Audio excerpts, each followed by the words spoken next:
There is simply no way to talk about home organization without it eventually just becoming couples therapy.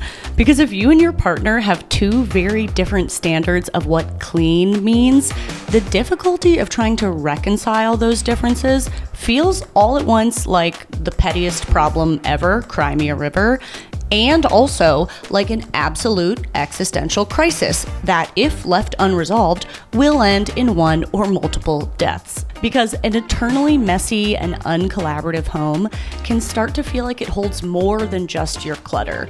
It feels like it contains the fate of your relationship, the fate of your sanity, and the weight of a game that feels rigged. Like any move you make will either lead to conflict or to resentment or to your personal unraveling. I've been in some relationships where these partner organization differences felt completely futile.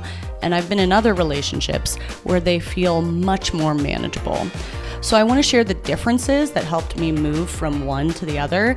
The process can get messy, but the good news is that you are not the first person who's felt this way, and there is a way forward. People ask in the comments on my channel all the time, how does Justin deal with your chaos and your craziness? And let me tell you what, Justin is many things. And he is also more disorganized than I am, I will say. He will tell you this himself. It's true. Justin has given me his permission to talk about the fact that he is less organized and less tidy than I am, and to talk about how we found a good balance that works for both of us. I think for you, everything has a place. For me, everywhere is a place. Everywhere is a place. Yeah, I would say that like your demeanor and behavior is much more very, very measured and controlled, but I'm controlled with organization and clutter, which you prefer not to be. It's not a preference, it's a lifestyle. So before we can organize anything, we have to accept three truths. Number one, I accept that this disorganized and scattered side of Justin is actually a part of the things I love about him. I love his brain, the way he thinks about the world, and is knowledgeable about so many topics. And that variability to bounce around and be curious about so many things is the same quality that makes organization difficult for him. Truth number two, Justin accepts that organization may not be among his highest priorities, but caring for me is. That doesn't mean he has to become an expert cleaner for me, but he does have a general level of care that this thing matters to me. And truth number three, we both accept that whatever new system we establish together, it will not look exactly like either of our individual systems. If my expectation is that my home living together will look identical to my home living alone, then we're gonna fail. And why did we move in together then? And if his expectation is that his life living together will look identical to his life living individually, then we could have stayed living individually. That was an option. But we both chose to do something different and to combine our lives to find something new. And the compromise is going to be somewhere in between. The first tip that has helped us is to rethink how we divide labor.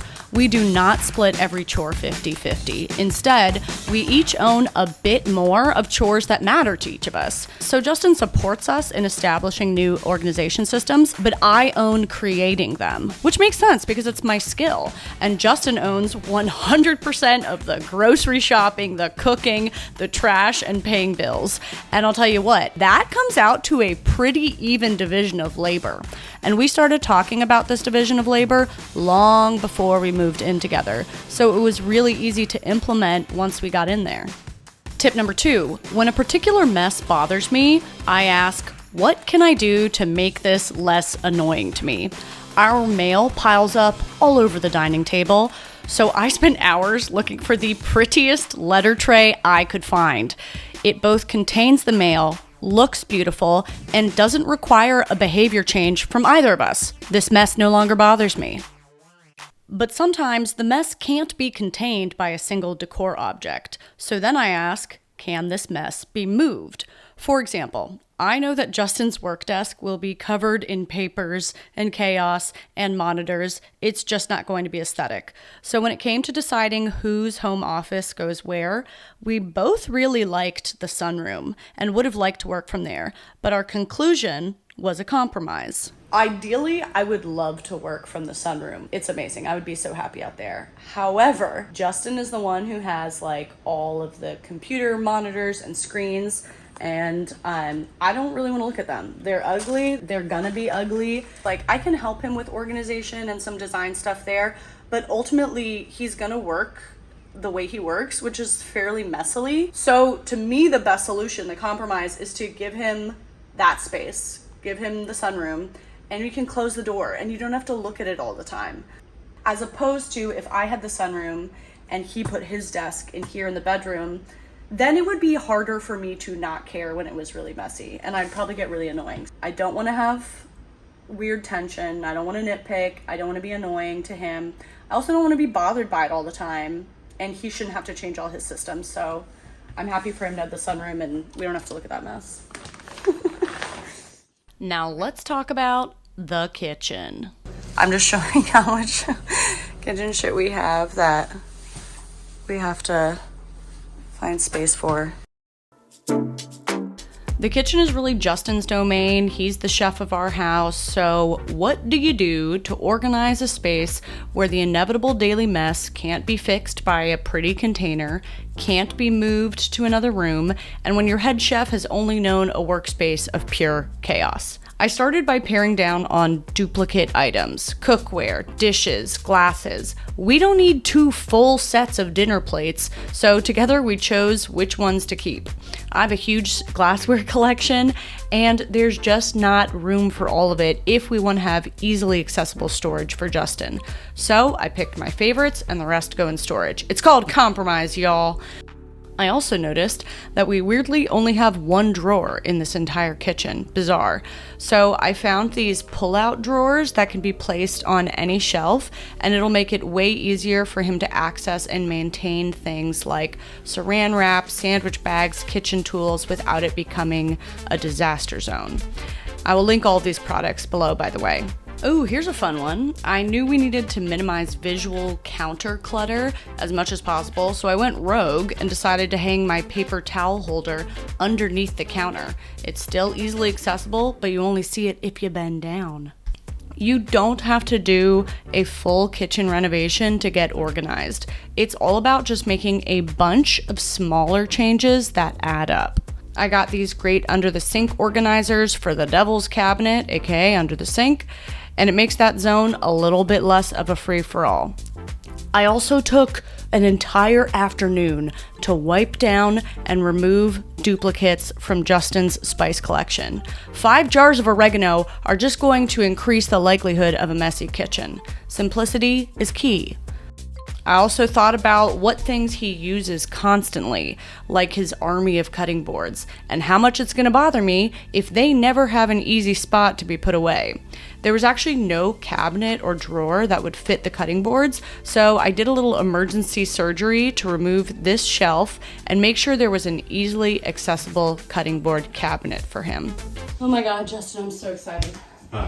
Okay, so the only thing that I definitely couldn't find a spot for, cutting boards and KitchenAid, which we use. We don't need. No, we need to bake for me. Yeah. Okay. To bake for me. So there was that shelf in the middle. Yeah. I just broke it. Yeah. And now I can put these in here. Nice. Yeah.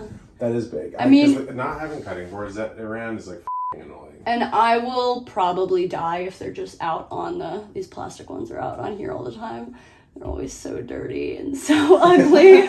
Sorry. I also don't have any of my tools. My tools are at this old apartment still, so I'm just like banging things and breaking. I broke all of it with my hands. Like a animal. Like a baby animal. I would say I took a full 2 days just unpacking and organizing this kitchen, but it was so worth it because I know it is a high traffic area and we had to be really intentional with storage, so it was very, very worth it. Now this kitchen is very much due for a cosmetic makeover, in my opinion, which I will be doing in a future video down the road. But for now, it's all just about making it easy for Justin to maintain order while he does me the huge kindness of feeding me for all eternity. I want to pause for just a moment so we can talk about something of utmost importance, my face. So the whole beautiful glowy look I'm wearing on my face right now is Typology. I mentioned that I've been working on my beauty looks and also my skincare because I have very acne prone skin. I was on Accutane, I have rosacea, which I will probably show you in a moment, and I've really enjoyed Typology for an everyday look because it is not makeup. It is a French skincare brand that is really skincare first. It's actually good for my skin. I've been pretty amazed with Typology, so I did ask them to sponsor this video, and right now I'm going to take you on a little tour of how I do my everyday look. I'm going to remove this look that I'm wearing and show you how I do it. And anytime I touch my face, it turns really red. That's the rosacea, so hopefully you'll see that coming through. There we go, there's the rosacea. All of these products are hybrid products that give both the long-term benefits of skincare with active ingredients in addition to the immediate visual effects of making me feel beautiful. Yeah, rosacea's acting up, but it'll calm down in a second. Next, I'm gonna do the tinted serum. This is a tinted serum, so it's super lightweight, but it has amazing coverage, as you can see. And I feel like it just highlights my skin, makes it glow rather than, you know, caking it under a bunch of foundation. It uses vitamin C, squalane, and aloe vera. And because Typology is made in France, they follow strict EU regulations that ban over 1,300 ingredients, which is way more than the list that's banned in the US. So it's very skincare first. Most of my redness and acne is gone. We got a couple holdouts. That's where we come in with the concealer. This concealer uses caffeine and niacinamide, both of which help reduce puffiness and dark circles, and they cover redness from blemishes and my freaking rosacea. I'd say that this is like medium high coverage. Really good, both for the rosacea and acne scarring. Look how ridiculously glowy that is. I can go out like this and feel good, and it's actually helping my skin. This is my favorite part. This is my favorite part. I think I'm using this at my wedding. The Typology lip oils are, I think, the favorite thing I've ever found for my lips. So what I like to do is go in just like with your favorite neutral lip liner. And then I like to either add a light layer of the black cherry lip oil for a natural flush, or I can build it up if I want a richer color. But actually my favorite way to wear this is to then add the powder pink lip oil on top. And literally, this is the only natural lip shade I've ever found that looks good on me. It's just glossy, never sticky, and the lip oil uses squalane, jojoba oil, vitamin E, all to nourish the skin. Look at this. Look how glowy, beautiful, natural this is. I did this combo on my mom when I did her makeup the other day. She's obsessed with it. She bought these. I believe this is going to be the lip combo I wear for my wedding. To finish this look, I just throw on my favorite blush. I like to put a little on the eyelids too. And then top it all off with Typology's shimmering dry oil. The glow is insane and just very sweet and subtle.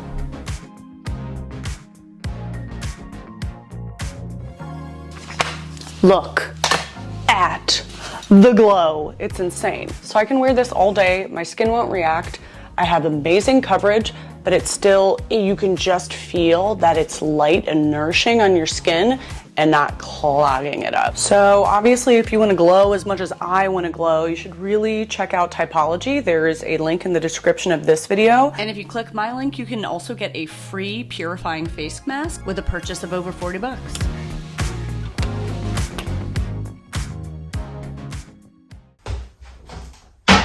Okay, y'all, we're in the bathroom, and I'm like blown away by how much bathroom stuff Justin and I have put together. I think between Justin and I, we have a lifetime supply of sunscreen. Why? But I do think that also is a feature of someone when you're a little scattered or like have a bad time remembering things, you often repurchase the same item a lot. When your storage closets are open and disorganized, it's hard to know what's even in there and what's available. So I've noticed people end up doing a lot of repeat purchasing. So a disorganized closet often begets more waste, more spending, more repeat purchases, and then even more stuff to fit into your closet. It's a vicious cycle. So my goal in the bathroom closet was to subdivide these giant open shelves in a way that would make things easy to find, easy to put away, and cut down on repeat purchases. So I found this set of units, I think it was just on Amazon, that are stackable. You can mix and match them all, and they're drawers. So that's a pull-out drawer. There are these smaller guys that go on top. I feel pretty good about this. And I organized the items based on a few factors. Okay, so here's another thing. Sorry, I'm talking to the camera. Talking to my best friend. So you account for like, what's daily use? What do you reach for daily? But I feel like the other thing I'm thinking about living with somebody else is like what will be easier for them. I'm someone who like, I'm happy to keep things organized. I'm happy to like reach up top and like try to figure out where my stuff is. But honestly, like here I'm prioritizing Justin's things. Organization doesn't come as naturally to him. So I definitely don't want to make his stuff the harder stuff to reach. Up top, we have mostly Justin's things right here. He's got daily use stuff in his medicine cabinet, but other things like we've got contacts, extra razors, medical stuff. The only thing I put down here is my like excess makeup that's not my everyday makeup because I can't see up that high. So I do need to be able to like see that one. Cool. I think I got most of our stuff in here. Nice little mouse. Most of it. How do we have so much bathroom stuff? It's crazy. I have never watched a friend move in with their partner without them going through a super rocky period. I've never seen it. I don't know if it's ever happened on Earth. It's a hard thing to do, to combine your lifestyles and your habits and your different ugly possessions or whatever you're bringing. And I will say something that helps me is thinking about it as the ultimate group project. It requires lots of patience, really honest communication, a lot of trust, really listening. It's a great opportunity to work on your relationship. It's a great group project. And if you can embrace it as such, then it doesn't have to be an obstacle that's standing in the way of your relationship. It can be a great opportunity to further deepen your relationship. Great. Congratulations to us. And that brings me to tip number 5, knowing when to involve your partner. Do you want to come give me your weigh in on this? I want to be able to ask Justin questions about what he needs, what he uses, but involving him throughout the entire process is very draining for someone who is not organizationally inclined. He would hate it, and honestly, I'd probably hate it too. So I've learned it's best if I make the initial setup based on what I think will work, and then bring him in at the end to tweak it. That makes sense to me. Do you like that here? I feel like that's accessible there. That way, we don't resort to violence, and we still land on something that works for both of us. Tip number whatever it is. Remember, it is not just what you say, but how you say it. I really don't want tension when we're decluttering, and one of the best ways to avoid that is to just try and make each other laugh.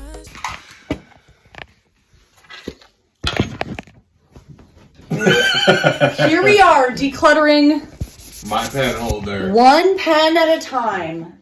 Well, some of them are sentimental, you see. No, they're not. Yes, they are. Okay. This is the sentimental pen No, he's talking it's not. about. That's a functional one. Sorry, the lens is so dirty. Okay, so here's a problem. I'm throwing away a couple. He has so many pens in his pen holder that he won't even be able to put them in there. So I said, pick out a couple pens you don't And I did a couple. I picked them out. Look at that. And then he's going to say, put these in the garage. Save them for a rainy day. Is this enough for you? Control takes many forms. Help yourself. What are these? They're lens wipes. Okay. You want that pen? No, that's my Renaissance. That's my pen. You want this pen? That's a bad pen. Yes, that's for Mickey's dad. Okay. It's a sentimental pen. That's a sentimental pen. This one? Oh, that's a family pen. That's a family pen. What's your favorite kind of pen? I don't like. Is your favorite kind of pen to write with a blue pen? No, but they're old and reliable, you know. They're okay. That's good. This is. Okay, that is good. What about this one? What's this one? Basically, if you can laugh while you do it, then organizing can transform from a chore to a fond memory together. It's nice. I've thought a lot about making this video because there's something that really gets me hung up. Because trust can take many forms in your relationship, I think. There's trusting that someone won't cheat on you. There's trusting that they're going to stay with you. But there's also trusting your design vision. There's trusting that they're going to advocate for your interests and priorities when they're not the same as your own. There's trusting that they will represent your tastes and not just their own. The design trust is usually a whole new hurdle, I think, for most couples moving in together. And I'm fortunate because my systems and approach to organizing are Justin can see them. They're all over the internet, and he's had a lot of access to them. So I think when we moved in, he did start with more trust in that. But if you don't have a YouTube channel on design and organizing, then just know it's gonna take a little time to build that trust. You can have a trusting relationship and it's still gonna be like a new thing you have to build together and kind of discover together. So I think a lot of people get offended when they're like, he doesn't even trust that I'll do this right. It's a new kind of trust. It's an additional kind of trust. And once you wade through the rockiness, you'll be stronger on the other side. It's just kind of like, you know, acknowledging the reciprocity there. Yeah, I don't feel like we actually end up having like many. Sorry, I was trying to move towards the mic. I was trying to move towards the mic. Talk to the chest, baby. I thought you were going in for a kiss. And I was like, Justin, not now. No, I was trying to move close.